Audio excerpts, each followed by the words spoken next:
Senhor, nós te louvamos pela vida da Cristina, que o testemunho dela possa continuar nos nossos corações e que a palavra do Senhor permaneça em nós. E a gente quer também orar por esse momento em que o pastor Daniel vai compartilhar conosco aquilo que o Senhor colocou no coração dele. Eu oro para que o Senhor derrame inteligência, atenção, perspicácia em cada um de nós, para que a gente absorva a Tua mensagem, Deus, e que o Senhor continue derramando da Tua graça e da Tua unção sobre o pastor Daniel. Abençoe esse momento, nos livra de qualquer distração vinda do inimigo. Ajuda a gente a focar e aprender tudo que o Senhor quer nos ensinar agora. Em nome de Jesus, amém. Amém.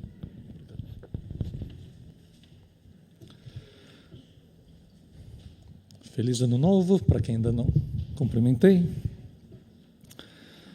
Uma alegria estar de novo aqui. A gente tem visto a mão de Deus de várias formas.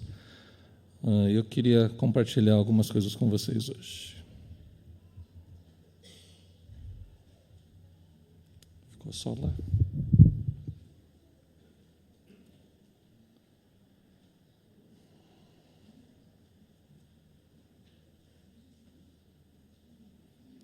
Dá uma força. O que aconteceu? Ele está só lá, não está aqui.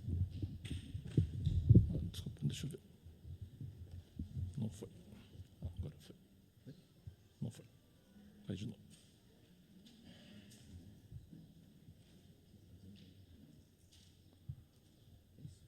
Isso aí. Obrigado.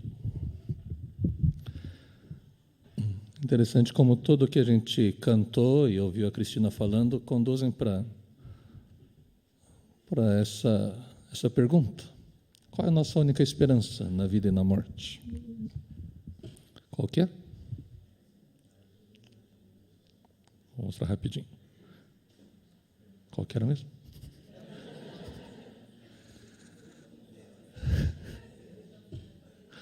Nossa única esperança na vida e na morte é que não somos de nós mesmos, mas pertencemos de corpo e alma, na vida e na morte, a Deus e a nosso Salvador Jesus Cristo.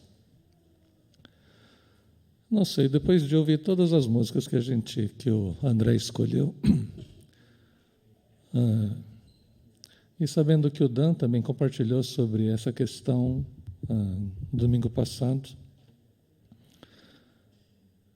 me veio um pensamento assim: será que você está preparado para perder alguém muito importante? Você está preparado para passar dessa para melhor? Né? A gente já sabe, todos nós um dia vamos morrer. Essa é a conversa normal, todo mundo sabe disso, né? E o tempo que a gente tem para se preparar é o tempo que a gente está vivendo hoje. A maioria de nós vai deixando, porque acha que isso não é uma coisa urgente, dá para esperar.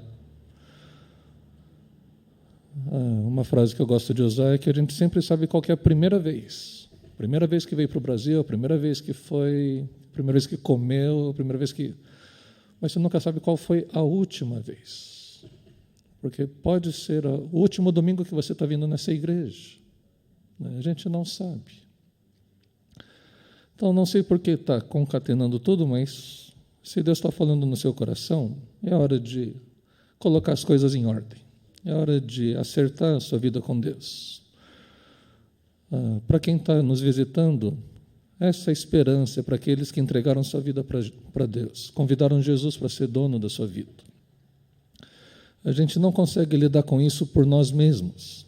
A gente não tem como garantir a nossa própria salvação, não é se comparando com outros, dizendo, eu não sou tão ruim quanto fulano. Porque o padrão de comparação de Deus é Jesus. Se você for igual a Jesus, você entra. Se não for, não entra. E aí a maneira bíblica, a maneira como Deus escolheu para que a gente entrasse no céu, foi para que a gente se tornasse como Jesus. Daí que vem o nome cristão. Jesus morre a morte que você merece, e você vive a vida que ele viveria aqui, na sua família, na sua empresa, na sua vizinhança. Então, a esperança na vida e na morte daqueles que são cristãos é essa, de que nós não somos de nós mesmos. Deus está no controle de todas as coisas. Então, nosso corpo e nossa alma, na vida e na morte, pertencem a Deus e a nosso Salvador Jesus Cristo. O que era pecado? Pecado é rejeitar ou ignorar a Deus no mundo que Ele criou, rebelando-nos contra Ele e vivendo sem tê-lo como referencial em nossa vida. A Cristina compartilhou também. Ela foi criada com esse valor que Jesus, que Deus, precisa ser o centro da sua vida, tem que ser uma referência para a sua vida. Não é só um anexo, não é só um apêndice, mas deve estar no centro da sua vida. As decisões que você toma são porque Deus tem valores que você compartilha com Ele. Você decide porque Ele mandou você amar o outro. Você decide porque Ele pediu para você perdoar os outros. Você decide porque é para você viver uma vida como a dele.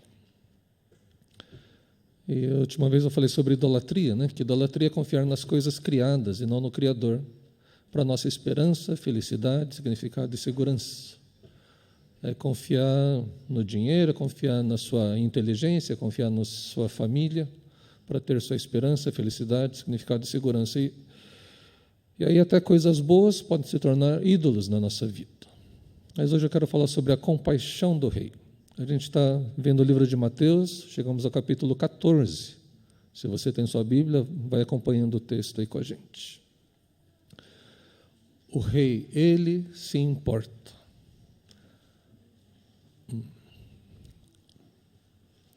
Compaixão, em português, vem da mesma raiz da palavra paixão. E chegando perto da Páscoa, a gente ouve falar da paixão de Cristo. E acho que essa palavra é uma dessas que mudou de sentido. Vocês já devem ter ouvido alguém, ou até eu mesmo falando sobre a palavra maravilha, o maravilhoso. Uma coisa maravilhosa era uma coisa terrível. Falou, não entendi. Né? Maravilhoso não é uma coisa boa? Não, era tão terrível que você tinha medo daquilo.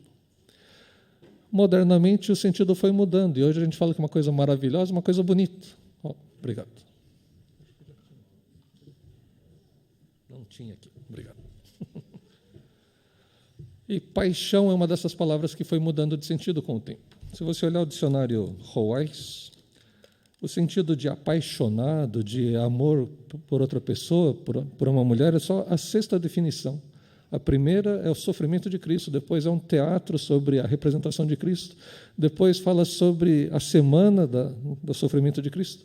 A sexta definição vai ser se sentir amando outra pessoa.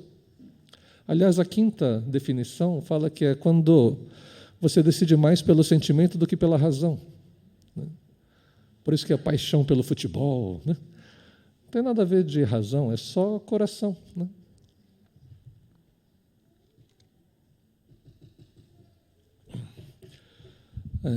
Mas essa história sobre a compaixão do rei começa com uma história um pouco diferente. Fala de alguém que poderia passar como alguém entre nós, alguém do nosso tempo. Ou melhor, fala de alguém, fala de coisas que não mudam na natureza humana desde que o mundo é mundo. Olha no versículo 3. Porque Herodes havia prendido e amarrado João Batista, colocando-o na prisão por causa de Herodias, mulher de Filipe, seu irmão, porquanto João lhe dizia, não te é permitido viver com ela. Esse é o segundo Herodes. A Bíblia tem 4 Herodes. O primeiro é Herodes o Grande, que morreu no ano 4 a.C., por isso que o nascimento de Jesus deve ser antes do ano 1. Esse é o segundo Herodes. Era chamado de Herodes o Tetrarca, porque ele não é mais o governador geral, mas ele governa a 4ª parte, 1/4 da Judeia. E ele já estava na 9ª ou na 10ª esposa. Os estudiosos discutem sobre isso, mas ele estava na 9ª ou na 10ª esposa. E essa esposa que ele tem agora tinha sido esposa do irmão dele. Era cunhada, casou com a cunhada. E João, sabendo que Deus julga o seu povo, mesmo que os seus governantes não creiam em Deus, mas que o povo todo sofreria juízo por causa disso, ele vai lá e diz para Herodes, você não pode viver com a sua cunhada, está errado isso é pecado. Mas Herodes, como alguém dos dias de hoje, ou como o mundo sempre foi, quer viver a vida do seu próprio jeito e não admite ser contrariado. Diz o versículo 5, Herodes queria matá-lo, mas tinha medo do povo, porque este o considerava profeta. Herodes tinha raiva, pelo menos olhando o texto de Mateus, né? Se a gente for ler o texto de Marcos, é um pouquinho diferente. Eu vou ler depois ele. Mas Herodes queria matar João, mas não tinha coragem de fazer isso, porque se ele fizesse, o povo podia se rebelar. Ele podia, não sei, ser mal visto, a popularidade dele ia cair. Versículo 6 diz que no aniversário de Herodes, a filha de Herodias, então, quando tem o mesmo nome, eu nem sei, parece que devia ser irmã ainda, né? É meio cunhada, é uma coisa muito esquisita, como é que tem o mesmo nome, né? Uma coincidência muito grande. Mas a filha de Herodias, provavelmente filha do irmão dele, Filipe, dançou diante de todos ali no aniversário de Herodes, e o Herodes ficou todo derretido. E a mãe da menina, né? A Herodias sabia, conhecia Herodes e falou assim, ele vai fazer uma promessa para você. E quando ele disser a promessa para você, você vai pedir a cabeça do João Batista. E é isso que ela faz. Vai lá, e no texto de Marcos está escrito que Herodes diz, diante de todo mundo, gostei tanto do que você fez, você pode pedir o que você quiser do meu reino, se quiser metade do meu reino, eu te dou. E aí, quando a menina pede a cabeça do João, ele fica todo constrangido. Mas, como ele falou em público, né, vai falar agora que não, pega mal. Né? Você está vendo o tipo de... como que a pessoa toma decisões na vida? Não é por convicção, não é por princípios. Né? Ele está com medo das pessoas. Ele já falou uma coisa, como é que vai falar agora que não pode mais? Se você olhar Marcos 6,13, diz assim, expulsavam muitos demônios e ungiam muitos doentes com óleo e os curavam. O rei Herodes ouviu falar dessas coisas, pois o nome de Jesus havia se tornado bem conhecido. Algumas pessoas estavam dizendo, João Batista ressuscitou dos mortos, por isso estão operando nele poderes miraculosos. Então, essa coisa de reencarnação não é novidade. Desde aquele tempo, o pessoal já estava falando, olha, esse Jesus está fazendo tantos sinais incríveis, está curando pessoas, está expulsando demônios. Ele tem um poder extraordinário. Aí algumas pessoas começam a dizer, sabe esse Jesus? É a reencarnação do João Batista. Tudo bem que eles têm 6 meses de diferença, mas acho que o João Batista tinha barba mais comprida, parecia mais velho, sei lá. Né? Outros diziam, é Elias, ou ainda um dos profetas, como um dos antigos profetas. Mas quando Herodes ouve essas coisas, ele diz, João, o homem a quem eu decapitei, ressuscitou dos mortos. Você entende que a consciência do Herodes estava pesada? Ele tinha feito uma coisa que ele sabia que não podia ter feito. Eu falei que ia ler o texto anterior, mas eu não consigo baixar aqui. Esses problemas de... Meu cursor aparece lá. Então volta para cá. Cadê o cursor? Voltou. Não volta. Marcos 6,19. Herodias odiava João Batista e queria matá-lo, mas não podia fazê-lo porque Herodes temia João e o protegia, sabendo que ele era um homem justo e santo. E quando o ouvia, ficava perplexo. Mesmo assim, gostava de ouvi-lo. Era muito interessante, o João Batista estava preso, e o Herodes ia lá trocar umas palavrinhas com ele. E cada vez que ele ia lá, ele tomava uns tapas na cara do João. Né? E João, de novo, falava, você está errado. Né? E ele começava a citar versículos do Antigo Testamento, e aquilo tocava no coração de Herodes. Herodes reconhecia, esse homem é um santo de Deus. Só que a ex-cunhada, agora a esposa, queria matar o João. E aqui o texto de Marcos diz que Herodes não deixava matar. Por isso que é meio contraditório esse texto de Mateus, porque primeiro Herodes queria matar, depois, quando tem a oportunidade de matar, ele fica com medo de matar. Mas não é que Herodes queria matar, quem queria matar era a esposa. Ele ouvia muitas vozes. Herodes ouvia algumas vozes. Quais delas você ouve? Quais guiam suas decisões? Herodes teve 9 ou 10 esposas. Ele fazia o que dava na telha. Na telha, ou talvez no coração, porque nem chegava na telha, né? Obedecia à sensualidade, o impulso, vontade, prazer, luxúria, ouvia e obedecia. Mas ele teve que ouvir a voz do profeta. Ele ouviu e não gostou. Quer dizer, gostava, mas não conseguia engolir. Gostava, mas não obedecia. Sabia que tinha alguma coisa admirável naquele homem, mas não conseguia obedecer. É o que acontece muitas vezes. Tem gente que vem para a igreja, ouve um programa, ouve uma pregação, fala, puxa, foi demais. Eu ouço isso muito em velório, casamento, né? Pessoas que não são de igreja vêm conversar comigo e falam, puxa, eu nunca ouvi uma palavra tão boa. Tocou meu coração, foi demais. Falei, então, agora você precisa convidar Jesus para entrar na sua vida. Eu falo, faço isso agora. Ela ora comigo ali. Agora você tem que ir na igreja. Eu falo, tá bom, eu vou. Nunca veio. Não sei se foi em alguma outra, espero que tenha ido, mas normalmente não vai. Eu não escrevi aqui, eu pulei, porque senão o pessoal vai tirar foto e vai achar que eu estou falando uma coisa que não pode. Mas Herodes ouvia a sua esposa. Não é que nunca pode ouvir a esposa, por isso que eu não escrevi esposa aqui, porque senão pega mal. Às vezes a esposa é a voz de Deus, mas nesse caso não era. Viu, marido? Não fica aí tirando sarro, não. Deus usa a sua esposa para falar coisas de Deus para você.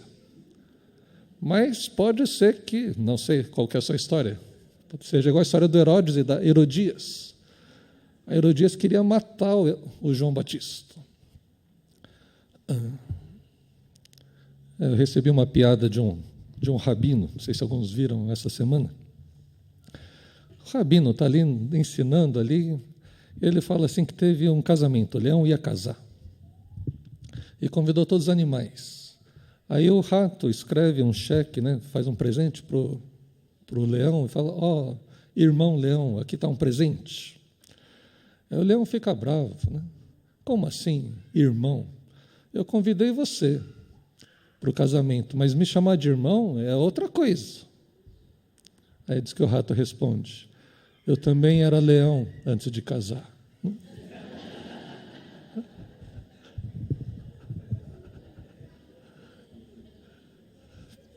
Aproveitando que minha esposa não está aqui.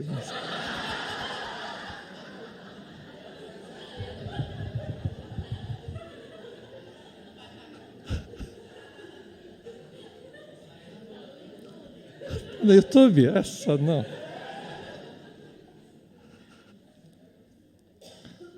Alguns homens se tornam ratos, né? Perdem a sua decisão, ficam dependendo tudo da esposa, a esposa que manda em tudo. Então, às vezes, tem que ter uma firmeza maior. Não é para ser cabeça dura. Tem que ouvir Deus, e Deus usa até sua esposa. Tá? Outra voz que Herodes ouvia era da sua consciência. Porque quando ele ouve falar de Jesus, aquilo está falando o tempo todo na orelha dele. Esse daí é João, você não devia ter matado ele. Olha só, veio pegar no seu pé outra vez. Né? Então, uma coisa é seguir o coração, outra coisa é seguir a consciência. A consciência é uma luzinha que acende, uma luz vermelha que acende na sua cabeça. Você sabe que fez errado, você pode de todas as formas tentar abafar aquilo, mas aquilo está lá aceso, piscando. E Herodes, a gente não vai ver hoje, mas ele encontra com Jesus antes da sua crucificação.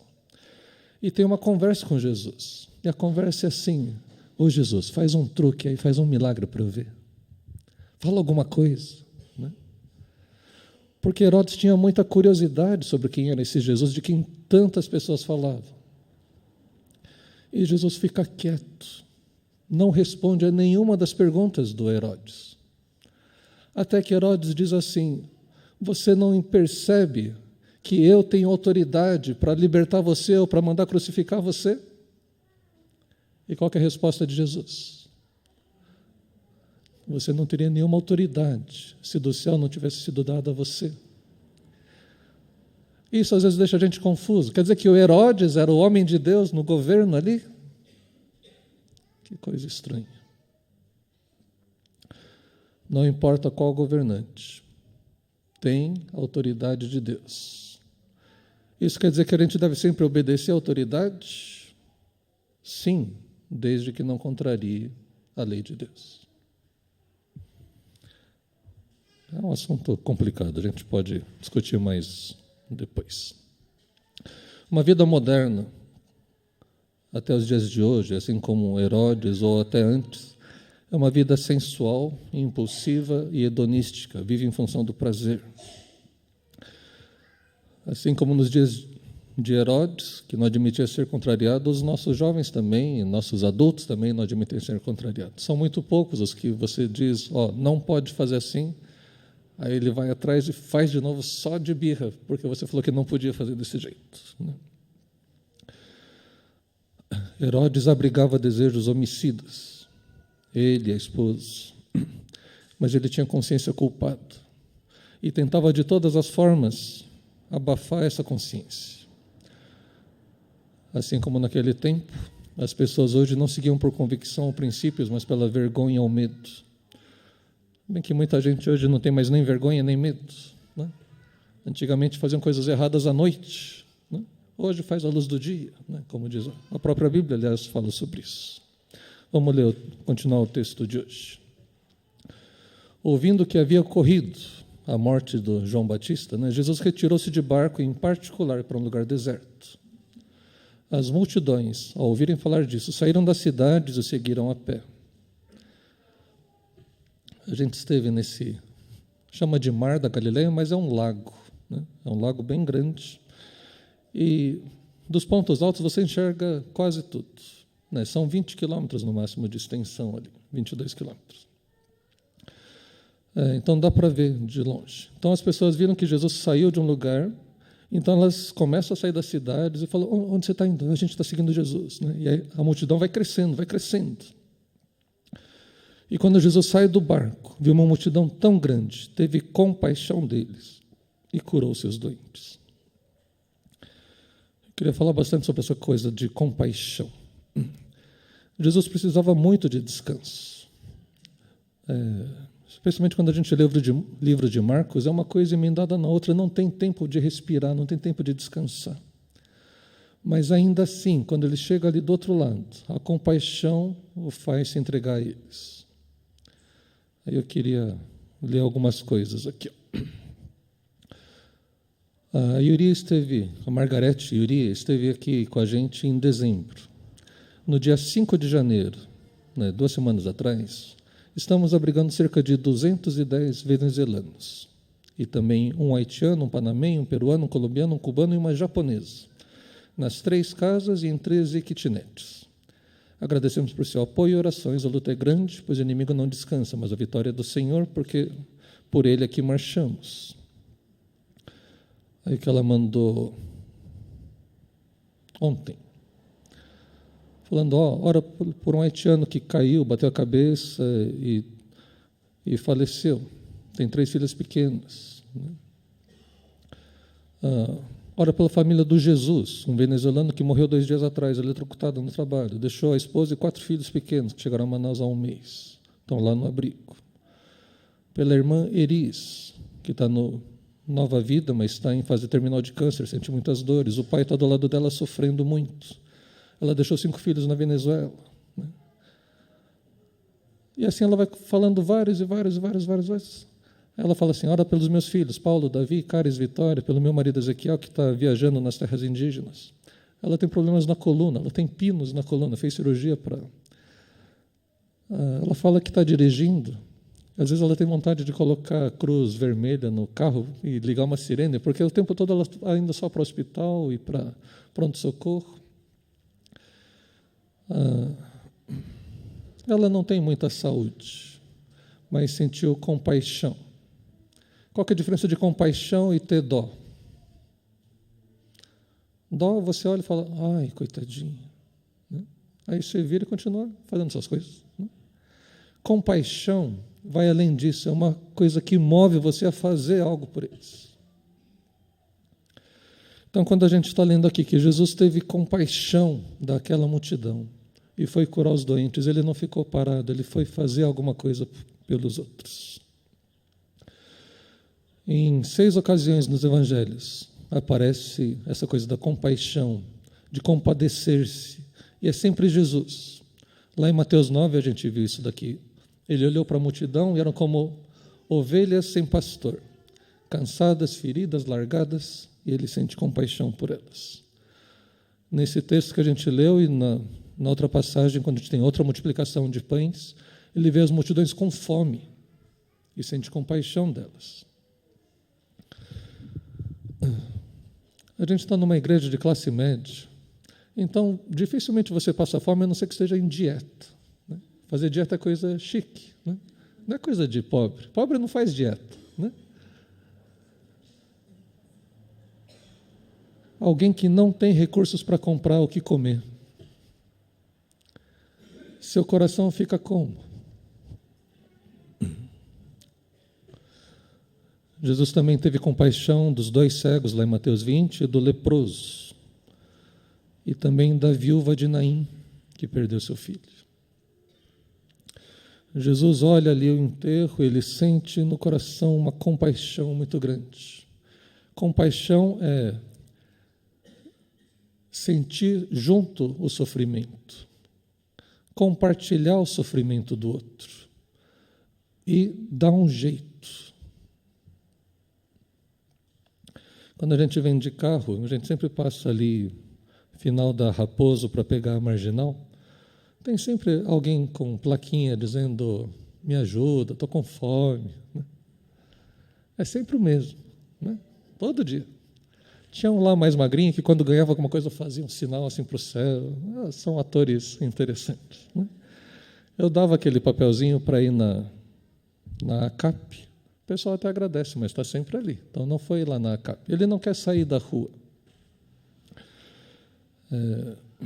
Então, é diferente de você olhar alguém assim, e porque o nosso coração se acostuma com essa teatralidade, e porque a gente acha que o Brasil é um país rico. Né? Teve até uma frase infeliz de alguém que disse que no Brasil não passa fome porque na rua tem pé de manga. Né? Tem até um pé de manga aqui, mas não dá manga o tempo todo. Né? Tem bananeira, mas também não dá banana o tempo todo. Como é que a pessoa come todos os dias? O pessoal da Venezuela está passando muita fome, aí eles vão para a divisa ali em Pacaraima, depois vão para Boa Vista, 200 quilômetros a pé, e de Boa Vista vão para Manaus, 800 quilômetros a pé. Nesse meio do caminho são assaltados, são abusados, passam fome porque não têm o que comer, são 800 quilômetros sem poder tomar banho, é uma coisa muito ruim. E às vezes a gente não consegue ter compaixão de verdade. Mas vamos ver o que Jesus fala, continuando aqui. Então, Jesus teve compaixão e curou os enfermos. E ao cair da tarde, os discípulos se aproximam de Jesus e dizem, aqui não tem nada, Jesus. Está ficando noite, e manda eles embora porque a gente não tem como dar comida para todo mundo. Ontem a gente teve um luau aqui. O pessoal ficou cozinhando desde as 8 da manhã. Fez um monte de comida. Mas os discípulos estão num lugar que não tem comida. O que a gente vai fazer, Jesus? Nada. Manda eles embora. É interessante como, às vezes, a gente tem vontade de dar conselhos para Deus. Olha, Deus, eu já analisei, aqui a situação é essa, e o que o Senhor tem que fazer é isso. Né? Então, em vez de perguntar para Deus, a gente fala para Deus, Deus, manda eles embora. Deus, não dá para fazer nada, não tem mais nada para fazer, assim, eles que se virem. Mas olha a resposta de Jesus, eles não precisam ir embora. Vocês vão dar alguma coisa para eles. Como assim, Jesus? Espera aí, o senhor não entendeu. Não tem nada aqui. Disseram, já fizeram a conta. Tudo que a gente tem aqui são 5 pães e 2 peixes. Olha a multidão de gente. O que vai fazer com esse lanchinho? O bentô do menininho aqui. E Jesus disse, tragam aqui para mim os 5 pães e 2 peixes. E mandou que a multidão se assentasse na grama. Pegou os pães, os peixes, olhou para o céu, deu graças e partiu os pães. Em seguida, deu aos discípulos, e os discípulos foram distribuindo para a multidão. Todos comeram e ficaram satisfeitos. E os discípulos recolheram 12 cestos cheios de pedaços que sobraram. Os que comeram foram cerca de 5.000 homens, sem contar mulheres e crianças. Quantas pessoas tinha aqui? No mínimo umas 15.000, 20.000 pessoas, porque eles só contaram os homens. Contaram famílias. Tinha 5.000 famílias para alimentar. 5 pães e 2 peixes. Jesus faz um milagre com aquilo que eles têm, mesmo não sendo muito. Aliás, mesmo sendo pouquíssimo frente à necessidade. Como que a gente resolve problemas, então? Começa com o que a gente tem. Você fala, mas não vai dar. Falou, se for só você, não dá, mas se for com Jesus, dá. Segunda coisa, ele não fez assim, tenho 5 pães e 2 peixes, vamos fazer assim, eu vou ficar com 1 pão e meio peixe, o resto eu dou para Jesus. Né? Ou ele podia pensar de maneira mais legalista, eu só vou dar o dízimo. 5 pães é meio pão e 2 peixes é 0,2 peixe. Vou cortar um peixinho em 5, vou dar um pedaço, eu dei o dízimo, já fiz a minha parte. Né? O menino entregou tudo que ele tinha. Falou, olha, frente ao problema, eu sei que não é nada, mas eu estou entregando tudo que eu tenho. Terceira coisa, a gente precisa obedecer à ordem que Jesus dá.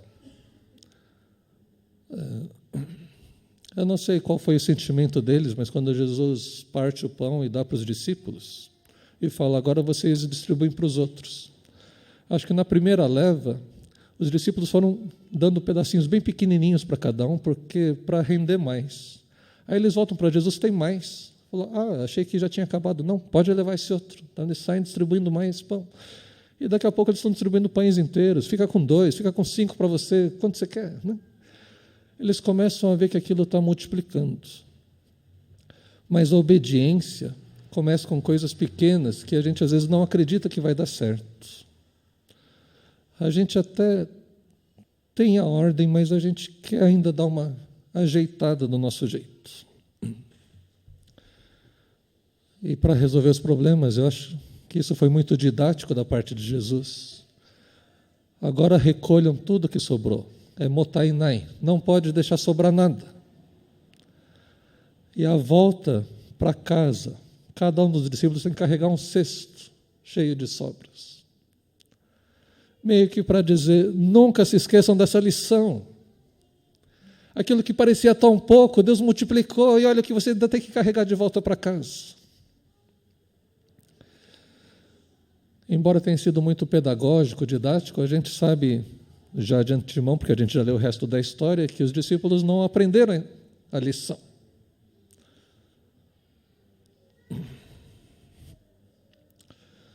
Aqui a gente tem um contraste entre o pão físico e o pão do céu. Em que sentido Jesus é comparado ao pão? Pão é alguma coisa que alimenta, que satisfaz. E as pessoas correm atrás de salgadinho de isopor. Jesus é o pão do céu. Só Ele satisfaz, só Ele sacia a fome espiritual do coração humano. Mas desde antes dessa história, lá em Isaías 55, fala que as pessoas desperdiçam seu tempo e seu dinheiro, seu esforço, naquilo que não é pão. O povo queria mais do pão material, mas não queria saber do pão vivo, Jesus. Vai ter um episódio seguinte, que a gente vai ver na próxima exposição, que as pessoas queriam fazer de Jesus rei, porque se ele fosse rei, ele ia alimentar todo mundo, ia acabar a fome do mundo. Mas Jesus não veio para acabar com a fome do mundo, não era ele que ia fazer isso. Quem tinha que fazer isso eram os discípulos. Vocês deem de comer para eles.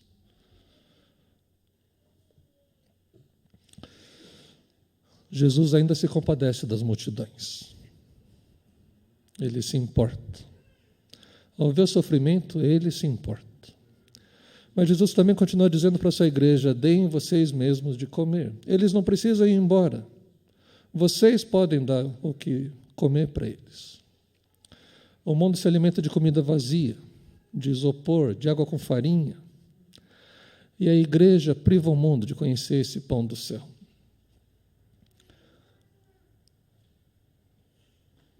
São duas coisas que eu queria que você tivesse certeza hoje. A primeira é que Jesus se importa com você. Ele se importa com o sofrimento. Ele sabe quando as coisas estão doendo, quando as coisas estão apertadas, quando não está dando certo, quando a esperança parece que se foi. Ele se compadece, sofre junto. E, ao mesmo tempo, essa compaixão dele, que devia estar em nós, deve nos levar a fazer a vontade dele.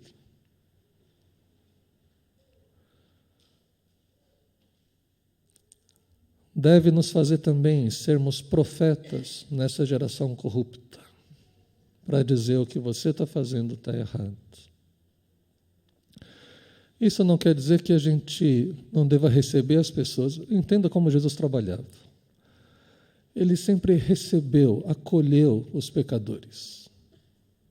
Não importa, prostituta, roubador de impostos, né, ladrões, né? Ele sempre acolheu. Mas acolher não quer dizer que você concorda, que você aprove tudo que a pessoa está fazendo. Na verdade, ela vai precisar aprender com o tempo que muitas das coisas que ela está fazendo é que estão levando ela para essa situação difícil.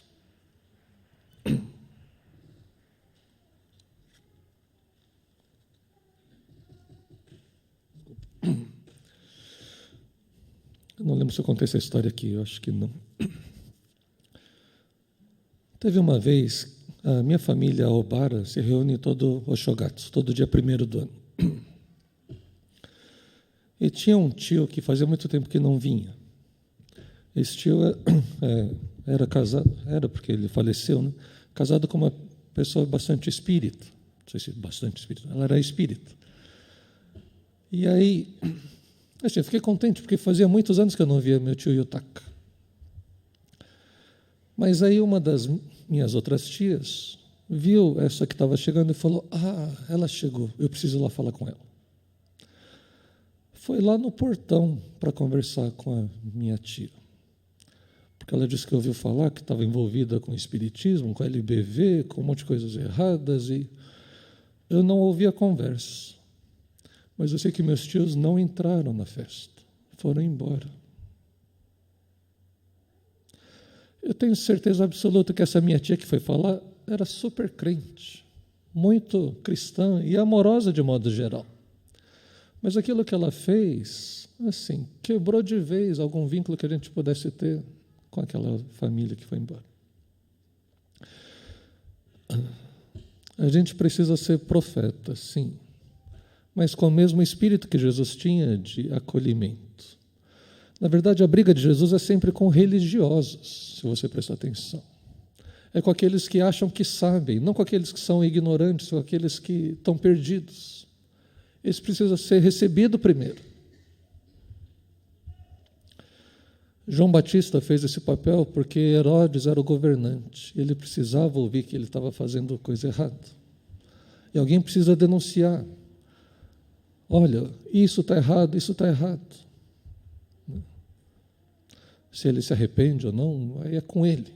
Mas o papel do cristão é dizer que ele está errado. Deus se compadece de você. Deus se compadece do seu povo. Nunca perca isso de vista. Nunca pense que, Deus me esqueceu. Deus não prestou atenção em mim, Ele cochilou. Ou, se era da vontade de Deus que isso acontecesse, por que isso aconteceu na minha vida? Por que coisas ruins acontecem com pessoas boas? É uma pergunta que a gente faz.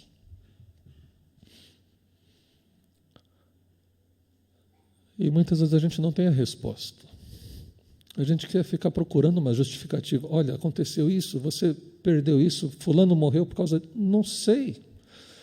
Mas eu sei que Deus está no controle de todas as coisas, que Ele tem compaixão, e se você está sofrendo, Ele está sofrendo junto.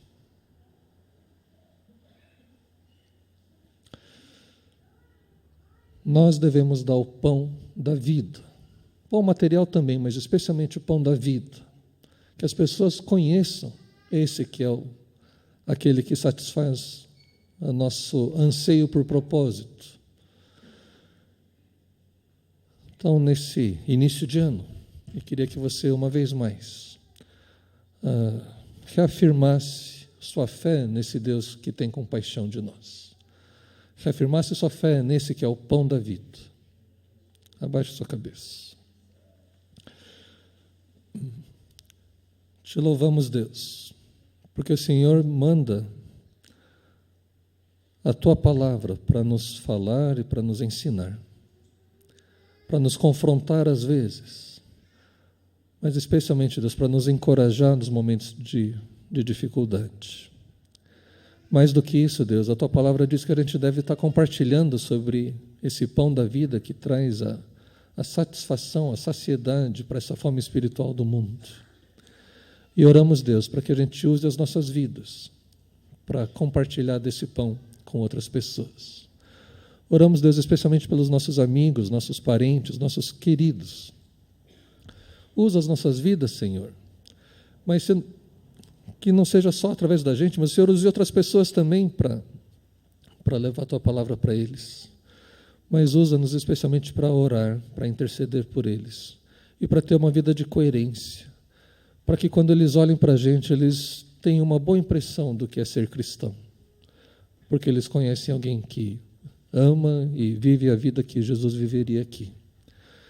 Deus, renova as nossas forças, traz a Tua cura, traz o Teu consolo e ajuda-nos a alimentar aqueles que estão com fome. Assim oramos agradecidos em nome de Jesus. Amém.